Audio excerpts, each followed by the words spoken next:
முதல் வாசகம். நன்மை செய்ய கற்றுக்கொள்ளுங்கள், நீதியை நாடித் தேடுங்கள்.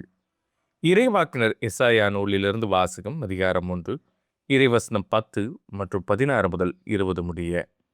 எருசலேமே, உன்னை ஆளுகிறவர்களும் உன் மக்களும் சோதோம் குமாராவை போன்றவர்களாய் இருக்கின்றனர். நம் ஆண்டவரின் அறிவுரையை கேளுங்கள், அவர்தம் கட்டளைக்கு செவிசாயுங்கள். உங்களை கழுவி தூய்மைப்படுத்துங்கள், உங்கள் தீச்செயலை என் திருமுன்னிருந்து அகற்றுங்கள். தீமை செய்தலை விட்டொழியுங்கள், நன்மை செய்ய கற்றுக்கொள்ளுங்கள், நீதியை நாடித் தேடுங்கள். ஒடுக்கப்பட்டோருக்கு உதவி செய்யுங்கள், திக்கற்றோருக்கு நீதி வழங்குங்கள். கைம்பெண்ணுக்காக வழக்காடுங்கள். வாருங்கள், இப்பொழுது நாம் வழக்காடுவோம் என்கிறார் ஆண்டவர். உங்கள் பாவங்கள் கடுஞ்சிவப்பாய் இருக்கின்றன, எனினும் உறைந்த பனி போல அவை வெண்மையாகும். இரத்த நிறமாய் அவை சுமந்திருக்கின்றன, எனினும் பஞ்சை போல் அவை வெண்மையாகும்.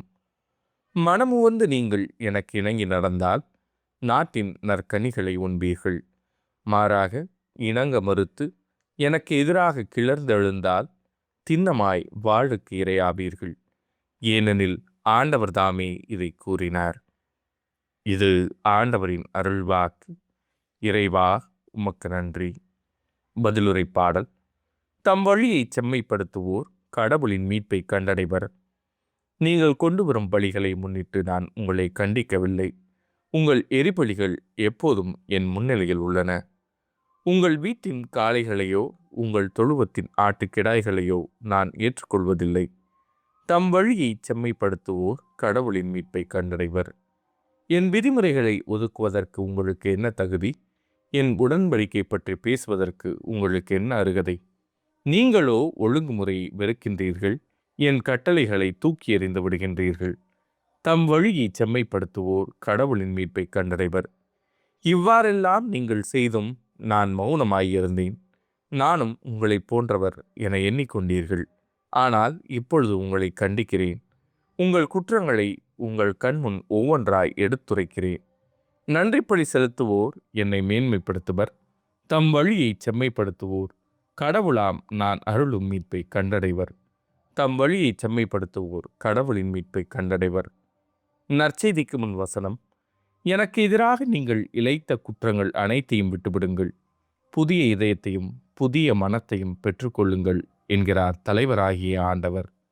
நற்செய்தி வாசகம். அவர்கள் சொல்வார்கள், செயலில் காட்ட மாட்டார்கள்.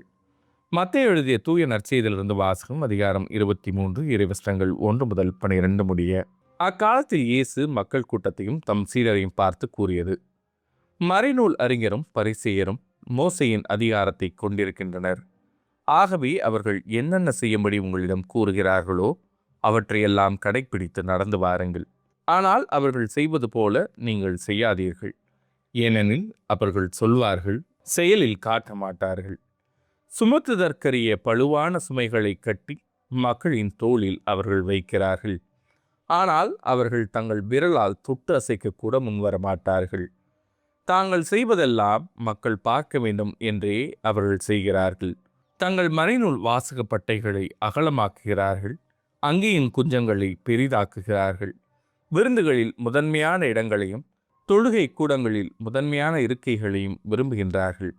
சந்தை வீடுகளில் மக்கள் தங்களுக்கு வணக்கம் செலுத்துவதையும் ரபி என அழைப்பதையும் விரும்புகிறார்கள். ஆனால் நீங்கள் ரபி என அழைக்கப்பட வேண்டாம், ஏனெனில் உங்களுக்கு போதகர் ஒருவரே. நீங்கள் யாவரும் சகோதரர் சகோதரிகள். இம்மண்ணுலகில் உள்ள எவரையும் தந்தை என நீங்கள் அழைக்க வேண்டாம், ஏனெனில் உங்கள் தந்தை ஒருவரே, அவர் விண்ணகத்தில் இருக்கிறார். நீங்கள் ஆசிரியர் எனவும் அழைக்கப்பட வேண்டாம், ஏனெனில் கிறிஸ்து ஒருவரே உங்கள் ஆசிரியர். உங்களுள் பெரியவர் உங்களுக்கு தொண்டராக இருக்க வேண்டும். தம்மை தாமே உயர்த்துகிறவர் எவரும் தாழ்த்த பெறுவர், தம்மை தாமே தாழ்த்துகிறவர் எவரும் உயர்த்த பெறுவர். இது ஆண்டவரின் அருள்வாக்கு. கிறிஸ்துவே உமக்கு புகழ். இறை இயேசுவில் மிகவும் அருமையானவர்களே, தவக்காலத்தின் 2ஆம் வாரம். இறைவனோடும் சக மனிதர்களோடும் மறுபடியுமாக ஐக்கியப்படுத்தக்கூடிய மகிழ்வான ஒரு காலம். அந்த காலத்தில் குடுகுடுப்புக்காரங்க சொல்கிறது கேள்விப்பட்டிருப்போம், நல்ல காலம் பிறக்குது நல்ல காலம் பிறக்குதுன்னு.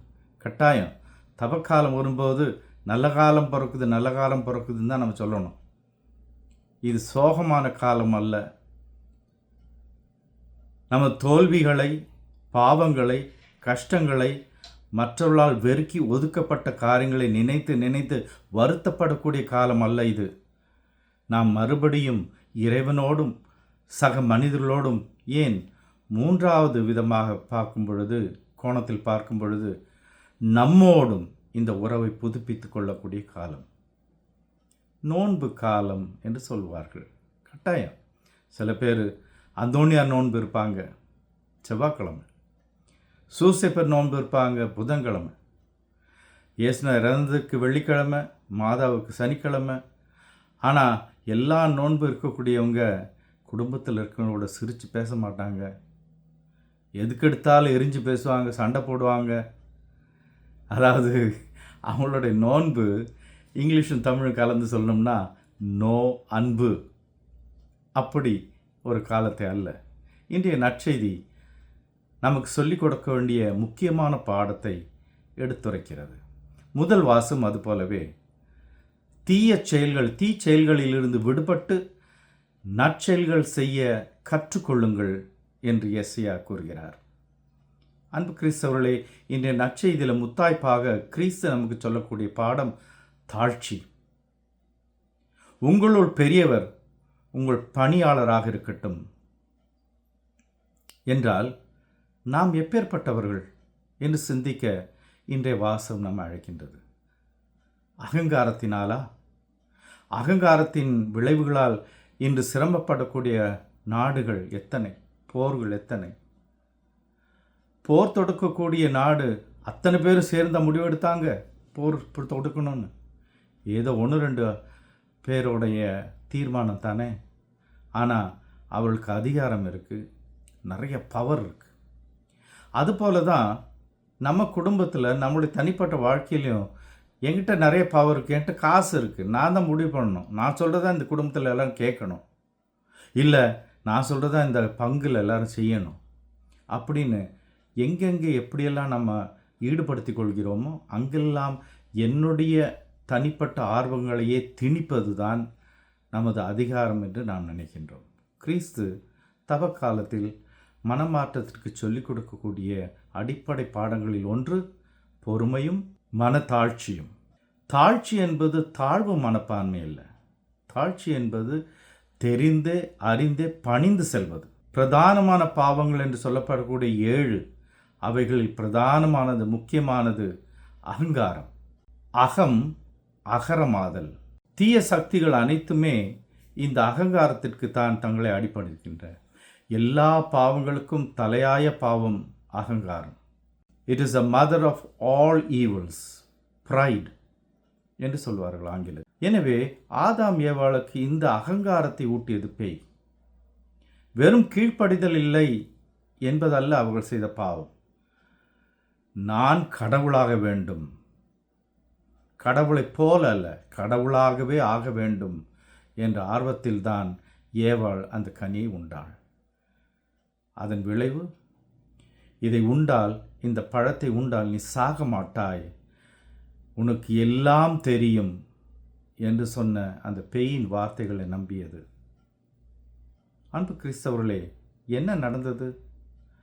அந்த பழத்தை சாப்பிட்ட உடனே ஆதாம் ஏவாளுக்கு அந்த கதையில் என்ன நடந்தது என்று சொல்கிறார்கள்? தாங்கள் உடையின்றி ஆடையின்றி இருப்பதை உணர்ந்தார்கள். வேற என்ன, நிலாவுக்கு போகிற காரியத்தை கண்டுபிடிச்சாங்களா? இல்லை வேற பெரிய காரியங்களை கண்டுபிடிச்சாங்களா? இதை விட அசிங்கமானது வேறு ஏதாவது இருக்குமா? இறை பிரசன்னத்தில் இருக்கக்கூடிய நிலையை இழந்து உடையின்றி ஆடையின்றி அம்மனமாக இருந்ததை உணர்ந்தார்கள். அன்பு கிறிஸ்தவர்களே, நம்மை பொறுப்போடும் கண்ணியத்தோடும் ஆரோக்கியத்தோடும் மரியாதையோடும் நடத்தக்கூடிய கடவுள் இதோ நமக்காக காத்திருக்கின்றார். அந்த அழைப்பை ஏற்று இன்றைய வாசங்களோடு நாம் பார்க்கும்பொழுது பரிசரை போல் இருக்காதீர்கள், பலன்களை எதிர்பார்த்து செய்யாதீர்கள், ஈகை செய்யுங்கள், மற்றவர்கள் பகிர்ந்து அழியுங்கள், மன்னியுங்கள், மன்னிக்கப்படுவீர்கள். எனவே அடிபணிந்து இறைவன் முன்னிலையில் நான் உன் அன்பார்ந்த பிள்ளை, என்பதை நாம் உணர்த்தும் வகையில் நமது கிறிஸ்துவ வாழ்க்கை அமைய இந்த வாரம் இந்த நற்செய்தி நமக்கு உதவி செய்வதாக. ஆமென்.